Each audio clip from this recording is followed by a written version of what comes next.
आप सभी का स्वागत है मेरे YouTube चैनल पर। हमने सिजोफ्रेनिया के जो सिम्टम्स होते हैं उसमें 5 डोमेन्स टोटल होते हैं, जिसमें से 3 ऑलरेडी कवर कर लिए हैं। आज की ये वीडियो 4th डोमेन की है।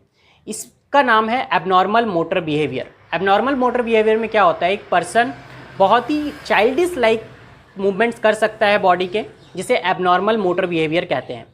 और वो पर्सन कैटाटोनिक बिहेवियर्स भी कर सकता है। कैटाटोनिक बिहेवियर में इनएप्रोप्रिएट मूवमेंट्स होते हैं बॉडी के, जैसे अगेंस्ट द ग्रेविटी जा करके वो अपने हाथ को मान लेते हैं इसी तरीके से रखे हुए हैं, तो बहुत दिनों से इसी तरीके से वो अपने हाथ को रख सकते हैं, बहुत घंटों तक, दिनों तक। उन्हें दर्द हो रहा है फिर भी वो नीचे नहीं करते, और करने से वो डरते हैं। ऐसा इसलिए हो सकता है क्योंकि हमें ये विचित्र लग रहा है, बट उनके लिए ये एकदम रियलिटी है। उन्हें ऐसा लग रहा है कि वो जैसे ही नीचे करेंगे उनका हाथ कट जाएगा या उन्हें करंट लग जाएगा, इसलिए वो नीचे नहीं कर रहे डर से, क्योंकि उनके माइंड में कोई थॉट है जो उन्होंने बहुत टाइटली पकड़ा हुआ है।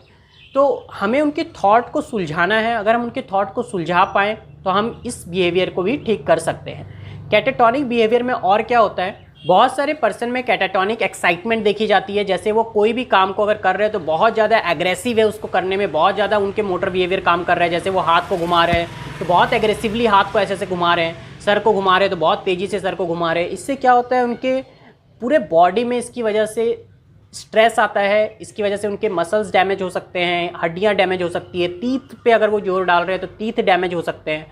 तो इसे कहते हैं कैटाटोनिक एक्साइटमेंट। ऐसे पर्सन में स्टेटोटाइप मूवमेंट्स भी देखे जाते हैं। स्टेटोटाइप मूवमेंट्स में क्या होता है कि वो बार बार अपने नाखूनों को चबाएंगे, या फिर अपने बाल को पुल करेंगे, या फिर किसी चीज़ को टच करेंगे। बार बार जाके कहीं बैठे हुए अचानक से उन्होंने किसी चीज़ को टच कर दिया, फिर किसी चीज़ को टच कर दिया, या फिर किसी को बार बार किसी के पैर को टच करने की आदत होती है, किसी के हाथ को टच करने की आदत होती है। तो अलग अलग स्टेटोटाइप मूवमेंट्स हो सकते हैं जिसमें वो किसी चीज़ को बार बार टच करते हैं, रिपीटेटिव मूवमेंट्स करते हैं बार बार। नेक्स्ट है स्टेयरिंग। स्टेयरिंग का मतलब होता है किसी चीज़ को बहुत देर तक घूरते रहेंगे। वो इतनी बड़ी बड़ी आंख करके घूरेंगे कि देखने वाले को ऐसा डर सा लग जाता है कि ये क्या देख रहा है या क्या सोच रहा है।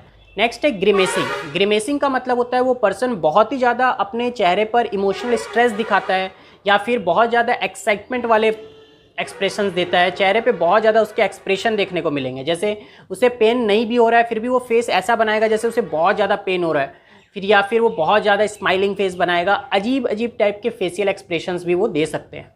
लास्ट है इकोइंग ऑफ द स्पीच। जो भी किसी पर्सन ने बोला उसे वो फिर से दोबारा same as it is repeat करते हैं।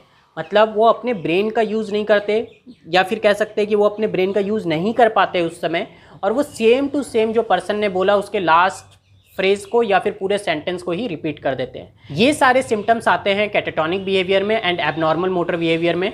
अब हम नेक्स्ट क्लास में सिजोफ्रेनिया के 5th डोमेन के बारे में पढ़ेंगे। Thank you.